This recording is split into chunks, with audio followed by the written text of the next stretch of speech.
السلام علیکم دوستو، آج کی اس ویڈیو میں ہم بات کریں گے کہ سب سے پہلا گناہ آسمانوں میں کون سا ہوا اور سب سے پہلا گناہ دنیا میں کون سا ہوا۔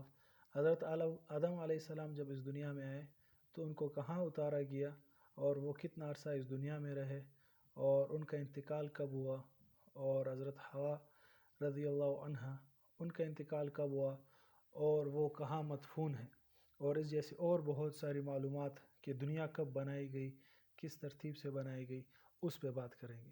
ویڈیو کو آخر تک دیکھیے، اور اگر آپ نے اس چینل کو سبسکرائب نہیں کیا تو اس چینل کو سبسکرائب کریں، تو انشاءاللہ پوری تاریخ اسلام آپ کے سامنے اسی چینل پر پیش کی جائے گی، اور بہت ساری معلوماتی ویڈیوز اس چینل پہ آپ کے سامنے پیش خدمت ہوگی۔ تو شروع کرتے ہیں۔ ہم کہتے ہیں کہ دنیا کب بنی، تو اس دور کے جو ماہرین ہیں وہ کہتے ہیں کہ دنیا زمین کروڑوں سال پہلے بنائی گئی، اور جو انسان ہے وہ لاکھوں سال پہلے اس دنیا میں آیا۔ اب اس بات کی کہاں تک حقیقت ہے، تو اس پہ ماہرین چینی تہذیب، مصری تہذیب، جتنی بڑی تہذیبیں گزر چکی ہے، 7,000 سال تک کے حالات اور واقعات کا پتہ لگایا ہے ماہرین نے، لیکن اس کے بعد اس سے پہلے کی زندگی کے کوئی آثار نہیں ملتے اس دنیا میں۔ بہرحال کتنے عرصہ ان لوگوں نے یہاں گزارا ہے، کتنے سال ہو گئے اس دنیا کو بنے ہوئے، اس کو کوئی نہیں جانتا کہ حقیقت کیا ہے۔ ماہرین کے اپنے کہنے ہیں۔ حضرت آدم علیہ السلام اس دنیا کے سب سے پہلے انسان ہیں اور سب سے پہلے نبی ہیں جو اس دنیا میں ان کو بھیجا گیا، اور آدم علیہ السلام کا ذکر قرآن میں 9 سورتوں میں 25 مرتبہ آیا ہے۔ 9 سورتوں میں 25 مرتبہ آدم علیہ السلام کا ذکر آیا ہے، اور حضرت آدم علیہ السلام کی پیدائش اللہ رب العزت نے مٹی سے کی، اور جب آدم علیہ السلام کو پیدا کیا گیا تو اللہ تعالیٰ نے خود اپنے ہاتھوں سے انہیں بنایا، اور پھر ان میں روح پونکی، اور پھر فرشتوں سے کہا کہ ان کو سجدہ کرے۔ اور آدم علیہ السلام کو بنانے سے پہلے اللہ رب العزت نے بطور مشورہ، تو ہم نہیں کہہ سکتے، چلو مشورہ اگر کہے، تاکہ امت کو اس دنیا میں پتہ چل جائے کہ مشورے کی کتنی اہمیت ہے، اور اس پہ سورہ شورا ایک پوری سورت ہے وہ اتاری گئی ہے۔ بہرحال ٹاپک دوسری طرف چلا جائے گا، تو فرشتوں نے کہا کہ ان کو نہ بنایا، یہ زمین پہ جا کے فساد پھیلائیں گے اور آپ کے جو ہے عبادت نہیں کریں گے، عبادت ہم کر رہے ہیں۔ تو اللہ رب العزت نے فرمایا، انی اعلم، میں وہ سب کچھ جانتا ہوں جو تم لوگ نہیں جانتے۔ پھر آدم علیہ السلام کی تخلیق کی گئی، اور پھر فرشتوں کو کہا کہ ان کو سجدہ کرے، اور فرشتوں کو کہا کہ چیزوں کے نام بتائے، اور آدم علیہ السلام سے بھی کہا کہ چیزوں کے نام بتائے۔ تو فرشتوں نے کہا کہ ہمیں تو ان چیزوں کے نام پتہ نہیں ہے۔ آدم علیہ السلام نے چیزوں کے نام بتائے، تو اس وجہ سے، علم کی وجہ سے آدم علیہ السلام کو فوقیت دی گئی فرشتوں پہ۔ تو اس سے پتہ چلتا ہے کہ علم ایک بہت بڑی طاقت ہے۔ اگر انسان کے پاس علم ہو تو وہ بہت طاقتور انسان ہے۔ بہرحال انہی فرشتوں میں ایک شیطان تھا جو بہت عبادت کی وجہ سے فرشتوں میں رہتا تھا۔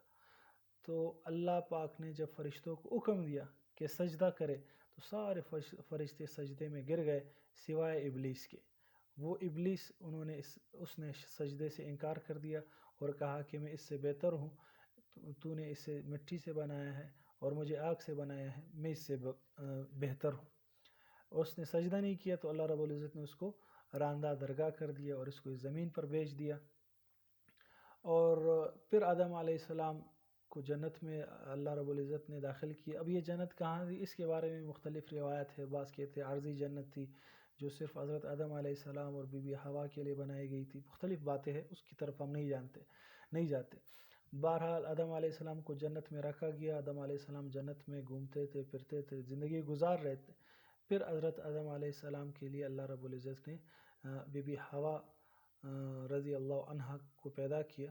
اور اب ان کو کیسے پیدا کیا، بعض کہتے ہیں ٹیڑھی پسلی سے پیدا کیے گئے، اور بعض کہتے ہیں کہ اللہ پاک کے کن فیکون سے پیدا ہوئی۔ بہرحال اس بیس میں بھی ہم نہیں جانتے، اس سے بھی ہمارا کوئی لینا دینا نہیں۔ آدم علیہ السلام اور بی بی حوا جنت میں رہنے لگے۔ اسی دوران اللہ رب العزت نے کہا، کھاؤ پیو، جو بھی آپ کھانا چاہتے ہو، پینا چاہتے ہو، کھاؤ پیو، لیکن ایک درخت کی طرف اشارہ کیا کہ اس درخت سے آپ نے نہیں کھانا۔ اور وہ درخت کس چیز کا تھا؟ بعض کہتے ہیں سیب کا تھا، بعض کہتے ہیں انگور کا تھا، بعض کہتے ہیں کھجور کا تھا، بعض کہتے ہیں گندم، واللہ عالم جو بھی تھا۔ قرآن نے اس بارے میں کوئی تذکرہ نہیں کیا، تو ہم بھی تذکرہ نہیں کرتے۔ جن چیزوں پر قرآن نے پردہ ڈالا ہے ہم بھی اس کے تہ میں نہیں جاتے، اور یہی ہماری شان یہی ہے کہ بھئی ہم زیادہ اس میں تحقیق میں نہ پڑے، جن چیزوں کے بارے میں کوئی فائدہ ہی نہیں ہے ان کو جاننے کا۔ بہرحال جو بھی تھا، شیطان آیا اور اس نے آدم علیہ السلام کو اور بی بی حوا کو بہکانا شروع کر دیا کہ اس درخت کے اس پھل کو کھا لو تو تم پھر ہمیشہ ہمیشہ جنت میں رہو گے۔ اب شیطان کس شکل میں آیا، اس نے آدم علیہ السلام سے کیسے بات کی، اس بارے میں بھی مختلف باتیں۔ بعض کہتے ہیں شیطان سانپ کی شکل میں آیا، بعض کہتے ہیں کہ وسوسہ ڈالا، بعض کہتے ہیں واللہ عالم جو بھی ہے یہی بات ہوئی۔ تو شیطان نے آدم علیہ السلام کو بہکایا اور پھسلایا، اور جس سے آدم علیہ السلام کو لغزش ہوئی، انہوں نے اس درخت کا پھل کھا لیا۔ پھل کھاتے ہی آدم علیہ السلام اور بی بی حوا کے جسم سے لباس غائب ہو گیا، تو انہوں نے پتے اپنے شرمگاہ کو چھپانے کے لیے اس پہ رکھے۔ قرآن نے اس کا تذکرہ کیا ہے۔ پھر اللہ رب العزت نے ان کو زمین پہ اتارا، کیونکہ شیطان نے اس وقت قسم کھائی تھی کہ مجھے مہلت دے دے یا اللہ، میں اس آدم کو اور اس کی اولاد کو بہکاؤں گا، دائیں سے بائیں سے آگے سے پیچھے سے ہر طرف سے میں ان کو بہکاؤں گا۔ تو اللہ رب العزت نے ان کو شیطان کو قیامت تک مہلت دے دی۔ اب یہ شیطان اور انسان کا جنگ قیامت تک چلتا رہے گا۔ اب جو شخص شیطان کی نہیں مانے گا وہ کامیاب ہوگا، وہ واپس اپنے ٹھکانے جنت میں جائے گا، اور جو شیطان کی مانے گا تو شیطان کے ساتھ جہنم میں ہوگا۔ تو آگے چلتے ہیں، پھر کیا ہوا؟ آدم علیہ السلام کو جب دنیا میں اتارا گیا، اب آدم علیہ السلام اس دنیا میں جب آئے، اب یہ بھی ایک بات ہے کہ آدم علیہ السلام سے یہ جو ایک لغزش ہوئی، بعض لوگوں نے اس کو بہت بڑا چڑھا کر اس کو گناہ کا کہا کہ گناہ ہے فلانا ہے۔ اللہ رب العزت ہمیں بچائے، توبہ نعوذ باللہ۔ انبیاء تمام معصوم ہوتے ہیں، ان سے گناہ نہیں ہوتا، کوئی لغزش ہو سکتی ہے، گناہ نہیں ہو سکتا۔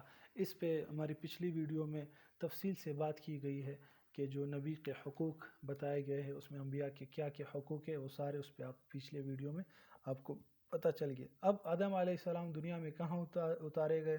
بعض کہتے ہیں ہندوستان میں، بعض کہتے ہیں سری لنکا میں، اور بعض کہتے ہیں کہ عرفات کے میدان میں۔ کہتے ہیں صفا پہ حضرت آدم علیہ السلام کو اتارا گیا، اور مروہ پہ حضرت بی بی حوا کو اتارا گیا۔ پھر ان دونوں کی ملاقات عرفات میں ہوئی، اور مزدلفہ میں یہ دونوں ایک دوسرے کے قریب تھے، پھر عرفات میں ایک دوسرے کو پہچان لیا۔ بہرحال جو بھی ہو، جیسا بھی تھا، یہ دونوں آپس میں مل گئے۔ پھر اللہ رب العزت نے ان کو کہا کہ دنیا میں بس جائیں، دنیا میں تو یہ رہنے لگے۔ پھر ان کی اولاد ہوتی گئی، جڑواں بچے پیدا ہوتے تھے بی بی حوا کی، ایک لڑکا ایک لڑکی۔ یہی سلسلہ چلتا رہتا، ہر حمل سے اسی طرح لڑکا پیدا ہوتا اور لڑکی پیدا ہوتی، اور پھر دوسرے حمل سے پھر لڑکا اور لڑکی۔ ترتیب یہ تھی کہ پہلے جس حمل سے لڑکا اور لڑکی پیدا ہوئے ہیں، اس کے لڑکے کی دوسرے لڑکی سے شادی ہوتی تھی، اور دوسری لڑکی کی پہلے والے سے شادی ہوتی تھی۔ یہی ترتیب چل رہی تھی۔ آدم علیہ السلام کو اللہ رب العزت نے فرشتوں کے ذریعے کھیتی باڑی سکھائی، لوہا سازی سکھائی، اور بی بی حوا نے پھر آٹا گوندا، فصل تیار ہوئی، پھر اس کو کاٹا، پھر آٹا گوندا، پھر کھانا پکایا، روٹی بنائی، اور کپڑا بننا آدم علیہ السلام اور بی بی حوا کو سکھایا، انہوں نے جبہ بنایا۔ کتابوں میں موجود ہے یہ ساری باتیں، دوپٹہ بنایا اور پھر کرتا بنایا، ان کو پہنتے تھے۔ یہ ساری کتابوں میں موجود ہے باتیں، اپنے سے میں نہیں کہہ رہا ہوں، ازواج الانبیاء ایک کتاب ہے، اس سے یہ باتیں میں نے نقل کی ہے، تو وہ موجود ہیں۔ اچھا، آگے چلتے ہیں۔ پھر کیا ہوا؟ یہ لوگ جب رہ رہے تھے تو اسی دوران اللہ پاک نے حکم دیا کہ کعبہ کی تعمیر کی جائے۔ تو آدم علیہ السلام نے کعبہ کی تعمیر کی۔ اب کعبہ کی تعمیر کتنی مرتبہ ہوئی، اس میں بھی بہت ساری باتیں ہیں، مختلف روایت ہے، بعض کہتے ہیں 5 مرتبہ، بعض کہتے ہیں 10 مرتبہ۔ اس پہ ایک الگ سی ویڈیو انشاءاللہ میں بناؤں گا کہ جس میں کعبہ کی تعمیر کے بارے میں بتاؤں گا کہ کتنی مرتبہ کعبہ کی تعمیر ہوئی ہے اور کس کس نے کی ہے۔ یہ ترتیب چل رہی تھی کہ حضرت آدم علیہ السلام کا ایک بیٹا تھا قابیل، اس کے ساتھ جو اس کی بہن پیدا ہوئی تھی وہ تھی لوزا۔ لام واو ذال الف لوذا. اور اس کا ایک بھائی حابیل، اس کے ساتھ جو بہن پیدا ہوئی تھی اقلیمیہ اس کا نام تھا. تو ترتیب تو یہ تھی کہ قابیل کی شادی اقلیمیہ سے ہوتی اور حابیل کی شادی لوذا سے ہوتی، لیکن قابیل نے انکار کیا اور کہا کہ میں اپنی بہن لوذا سے ہی شادی کروں گا. اب کیا وجہ تھی؟ بعض کہتے ہیں کہ حسن کی وجہ سے، وہ زیادہ حسن والی تھی، اس وجہ سے شادی سے انکار کیا انہوں نے اور لوذا سے شادی کرنا چاہا. بہرحال جو بھی تھا، قابیل نے کہا کہ نہیں، جو حکم ہمارے والدین دیں گے ہم اس کو مانیں گے. قابیل نے کہا نہیں، ایسا نہیں کرنا. اب یہ حسد، سب سے پہلا گناہ جو ہوا دنیا میں بھی وہ بھی حسد تھا. قابیل نے حابیل سے حسد کیا، اور آسمان پہ جو سب سے پہلا گناہ ہوا وہ بھی حسد تھا کہ شیطان نے انسان سے حسد کیا کہ کیوں اس کو بنایا. تو پھر کیا ہوا؟ فیصلہ یہ ہوا کہ نذرانہ دونوں اپنی نظر جا کر رکھ دے کہ جس کو اللہ رب العزت قبول کرے. تو یہ ترتیب ہوئی. فون آ رہا تھا اس وجہ سے میں اس کو فلائٹ موڈ پہ لگا لیتا ہوں تاکہ آپ، چلو خیر رہنے دیں. نذرانے حضرت آدم علیہ السلام کے بیٹوں نے حضرت قابیل کے تو نذرانہ کیا ہوا؟ پہلے زمانے میں یہ تھا کہ نظر رکھتے تھے چیز بکری جس گوشت وغیرہ لگتے تھے، لیکن وہ جس کے جلا لیتے تھے تو اللہ رب العزت اس کو قبول کرتے تھے تو اس کا نذرانہ جلا دیا جاتا تھا، اور جس کو قبول نہیں کرتے تھے اس کو آگ نہیں چھوتی تھی. تو قابیل کے نذرانے کو آگ نے نہیں چھوا اور حابیل کے نذرانے کو آگ نے جلا لیا، تو ظاہر سی بات ہے قبول ہو گیا. تو قابیل نے غصے میں آ کر حابیل کو قتل کر دیا. قتل کرنے کے بعد پھر ایران کہ اب کیا کیا جائے، اور اس کو جو دفنانے کے لیے اللہ رب العزت نے پھر کوے بھیجے، اور ایک کوے نے دوسرے کو مار دیا، یا ساتھ لایا تھا پہلے مردہ کوا، اس کو دفنایا قابیل کے سامنے. پھر قابیل نے حابیل کو اسی طرح دفن کر دیا. اس کے بعد حابیل کے قتل کے 5 سال بعد شیث علیہ السلام پیدا ہوئے. پھر 1000 سال تک آدم علیہ السلام زندہ رہے.